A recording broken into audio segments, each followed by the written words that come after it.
Time is a cruel mistress, silently eroding the faces of the mighty and the monuments of the bold. But for the Lion of Kashmir, the weight of the crown was not a burden. It was a sacred flame that flickered against the cold, unyielding silence of the eternal snows. He marched into the boundless regions of the north, toward peaks where the wind screams in a language only the dead understand. It was a final, lonely trek into a white abyss, a place where history ends and the infinite reach of myth begins its reign. A golden crown, once the heartbeat of an empire, now lies surrendered to the frost. Its serpent hoods are frozen in mid-strike, a silent testament to a king who chose to vanish into the ice rather than face the slow decay of a comfortable throne. The ruins of Martan stand as skeletal witnesses to a forgotten majesty. These stones, carved with the precision of gods, still echo with the footsteps of an army that once marched from the valley of Kashmir to the very edge of the known world. In the 12th century, the chronicler Kalhana dipped his quill into the ink of memory to record the life of a Chakravartin. He spoke of a monarch whose ambition was as vast as the mountains, a man who transformed a small valley into a global superpower. Lalitaditya's name was once a wildfire that illuminated the dark, treacherous trade routes of the Silk Road. From the courts of Tang China to the plains of the Ganges, his reputation was a beacon of power that commanded both terror and absolute reverence. Behold, the ancient line of the Karkotas, the children of the mythical Serpent King. They were a dynasty that claimed descent from the depths of the earth, carrying a primal power in their veins that allowed them to conquer both men and the elements themselves. Lalitaditya Muktapida stood upon his balcony, breathing in the thin, sharp air of destiny. He was the Lion of the North, a sovereign who would soon shatter the chains of geography and rewrite the very blueprint of the Indian subcontinent with his iron resolve. The young prince stood in the shadow of his father, King Durlabhaka, learning that a throne is not merely a seat of comfort, but a platform of sacrifice. He was taught that the serpent line does not bend for any foe. It only strikes with the weight of justice. As his fingers first locked around the hilt of his ancestral blade, a tectonic shift occurred in the history of the valley. The nada-etched steel felt cold against his palm, yet it sparked a fire in his soul that would soon consume the rival kingdoms of the south. Envoys from the High Tang court arrived with jade and silk, seeking a partnership with the mountain kings. But beneath their polite bows, they saw a young lion whose hunger for glory would soon exceed the very mountains that had sheltered his ancestors for centuries. The high priests poured the sacred waters of the Himalayas over his brow, chanting Vedic hymns that vibrated through the stone halls. In that moment, he ceased to be a man of flesh and became a vessel for the divine will, a consecrated weapon of the gods. When the heavy gold crown settled upon his head, the weight of 1,000 years of prophecy was finally realized. The emerald at its center glowed with a pale, cold light, signaling the dawn of an empire that would soon cast its shadow across all of Asia. Standing before the bronze mirror, the new king did not see a man, but an instrument of history. His eyes, sharp and unforgiving, reflected a vision of conquest that stretched beyond the mountain passes toward a world that did not yet know the name of Kashmir. The court of Kannauj was a place of unparalleled elegance, where poets and philosophers basked in the favor of King Yashovarman. It was the cultural heartbeat of India, Yet it was tragically blind to the massive northern storm that was gathering at its very gates. A peace treaty was unrolled on a table of dark mahogany, but it was a calculated act of diplomatic warfare. The ink was barely dry when the Kashmiri ministers realized that the document was intended to humiliate their master and relegate his name to the footnotes of history. Lalitaditya's name, positioned intentionally beneath his rivals, was the final spark. To a lion of the Karkota line, there is no such thing as a minor insult. There is only the absolute preservation of honor or the total destruction of those who dare to challenge it. A terrifying fire ignited in the king's eyes, a fury that could consume entire civilizations. The time for silver-tongued diplomats and flowery poetry had reached its end. Now, the world would have to learn the harsh and brutal language of Kashmiri steel and mountain resolve. With a single violent gesture, the treaty was cast into the flames and the table overturned. The king declared that history would no longer be written with ink on parchment, but with the hot blood of kings on the parched earth of the battlefield. The Kashmiri cavalry thundered into the plains of northern India, their hooves creating a rhythmic, terrifying drumbeat of war. The massive arched stone gates of Kannauj, which had stood for centuries as a symbol of power, now trembled as the mountain storm finally arrived. Lalitaditya moved through the carnage like a god of war, his curved scimitar a blur of lightning amidst the choking dust of the battlefield. He was an unstoppable force, cutting through the ranks of the elite Kannauj guard with a cold, terrifyingly efficient precision. By the time the sun dipped below the horizon, the pride of Yashovarman lay shattered in the dirt. The kingdom that once claimed mastery over the Ganges was now a mere province, its banners tattered and its glory absorbed into the rising tide of the Kashmiri Empire. The massive feet of the war elephants moved with a relentless, terrifying momentum, crushing the ornate shields of the enemy as if they were made of brittle glass. Behind them followed a forest of steel, a disciplined army that knew nothing of retreat or defeat. Through the humid emerald jungles of Bengal, the lion's host pushed forward. The air was thick with the scent of damp earth and victory, as the Kashmiri banners fluttered amongst the palm fronds, signaling the arrival of a master from the distant Himalayan peaks. On the sun-drenched banks of the Kaveri River, the soldiers of the north paused to drink. They looked at their reflections in the turquoise water, marveling at how far they had traveled, from the land of eternal frost to the lush tropical heart of the deep south. The powerful queen Rata of the Karnatas bowed her head in a gesture of absolute submission.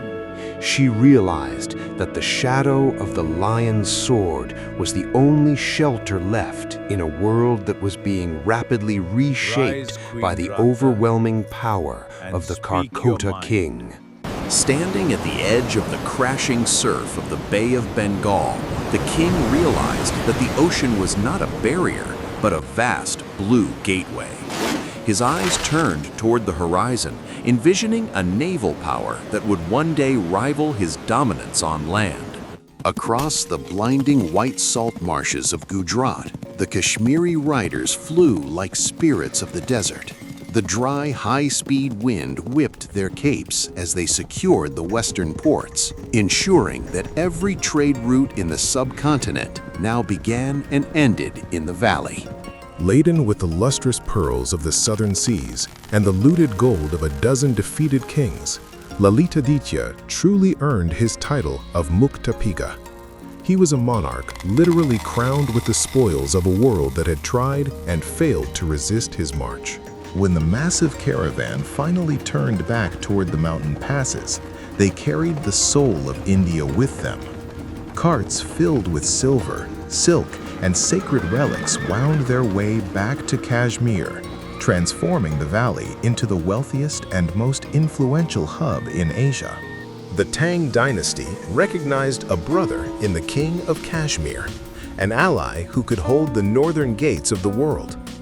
In the quiet gardens of Srinagar, a partnership of dragons and lions was forged, a strategic bond that would stabilize the volatile Silk Road. The imperial red wax seal of the Tang emperor was broken before the king, marking a historic union between the mountain throne and the heavenly Kagan. It was a letter that called for iron and blood to defend the trade routes against the encroaching Tibetan shadow. Beside the shimmering sacred waters of Wular Lake, a sea of 2,000 white tents stood in silent readiness. This was the Mahapadma Lake, where the greatest army of the age gathered its strength, their campfires lighting up the mountains like a second galaxy of stars. A flaming arrow streaked through the pitch-black northern night, a signal that the campaign for the Pamirs had begun. The king watched as the light climbed higher, knowing that every inch of territory gained would be paid for in the cold currency of mountain warfare. Tibetan warriors, hardened by the brutal altitude, fought with the ferocity of wolves. But even their primal courage could not break the disciplined Kashmiri phalanx, which moved through the rocky passes with the slow, terrifying inevitability of an encroaching glacier during a great winter. When the golden Naga flag was finally raised over the heights of Little Pallur, the very mountains seemed to acknowledge their new master. The strategic heart of the Silk Road was now under the king's protection, and the trade of Eurasia was secured by Kashmiri steel. General Gao Haishenzi of the Tang and King Lalitaditya stood together as titans upon the ridge, their alliance a wall of iron against the dark. They had redrawn the map of the High Pamirs, ensuring that the influence of their empires would stretch into the infinite. The black, jagged peaks of the Hindu Kush bore silent witness to the king's staggering ambition. He had proven that no peak was too high and no climate too harsh for a heart that was fueled by a vision of a world united under his singular imperial command. On narrow ledges where a single false step meant an eternity in the misty abyss below, the king led his men forward. He personally guided his horse through the frost, demonstrating a resolve that inspired his soldiers to follow him into the very jaws of the unknown. The trade of the entire world now flowed through the gates of the valley. In the flicker of a candle, the king moved his gold game pieces across a silk map, realizing that he had transformed Kashmir into the most vital heartbeat of the global economy and power. The minister, Changkuna, was a man of shadows and secrets, his hazel eyes holding the mysteries of the Tokharian sands. He was more than a statesman. He was a master of the hidden forces of the earth, a man who spoke to the elements as equals. When the flooded Punjab rivers roared like angry beasts, halting the imperial march, Changkuna stepped forward into the spray. Where the courage of soldiers and the logic of engineers failed, his secret arts and mystical knowledge were the only weapons left to the king. A divine sapphire, pulsing with a deep azure light, was cast into the raging, muddy currents. It fell in slow motion, a tiny fragment of order intended to command the chaos of the flood and subdue the violent spirits of the water that blocked their path. In a miracle that defied every law of nature, the river split apart, rising into two towering walls of liquid glass. A dry, stony path was revealed on the riverbed, a highway of miracles that allowed the king's massive host to cross without a single casualty. The army marched through the shimmering blue corridor, their hearts filled with a sacred awe that bordered on terror. They knew then that they followed a monarch for whom the very world would change its shape, a king who was favored by the heavens themselves. Wealth beyond measure flooded into the royal treasury, gold, emeralds, and silk from every corner of the earth. Kashmir had become the legendary Vault of the East, a land so prosperous that its wealth was whispered about in every court from Chang'an to Baghdad. Parihasapura, a city carved from the grandest dreams of a conqueror. Thousands of men strained against the weight of massive limestone blocks, laying the foundations of a capital that was intended to outshine the very residence of the gods and serve as an eternal legacy. The colossal copper Buddha rose toward the clouds, a beacon of peace that looked out over the valley with a serene, world-conquering compassion. Its polished surface caught the sun, casting a protective golden light over the monasteries and the people who lived in its shadow. Lalitaditya was a king who built for the soul as much as for the sword. In his court, the saffron robes of the monk and the white threads of the priest were found in equal honor, for he believed that a true empire is sustained by divine grace. But even the greatest lions have moments of darkness. In a fit of drunken imperial rage, the king ordered the old city of Pravarapura to be burned. It was a terrifying impulse to ensure that no rival city could ever distract from the beauty of his new capital.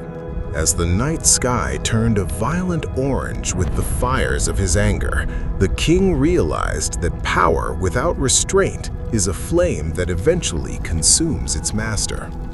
The distant roar of the fire was a haunting melody that spoke of a king's terrifying human frailty. The dawn brought a heavy, bitter penance. The king looked upon the ashes of his pride and wept, realizing that some wounds can never be healed by conquest. That day, he learned that the hardest territory to master was the darkness within his own imperial heart. To honor the sun and seek a path of forgiveness, he raised the monumental walls of Martand. These gray limestone pillars were designed to capture the eternal light of Surya, a temple that fused the architectural genius of Greece, India, and Central Asia into one divine form. He turned his attention to the practical welfare of his people, engineering massive water wheels that pulled the life-giving rivers into the parched plateaus. He was a protector of the earth, ensuring that his subjects would always have the water and food needed to sustain his dream. With no more worlds to conquer and his kingdom at peace, the aging king turned his gaze toward the ultimate horizon. He led a small, elite band of riders into the shimmering white salt deserts of the far north, seeking a truth that lay beyond the reach of crowns.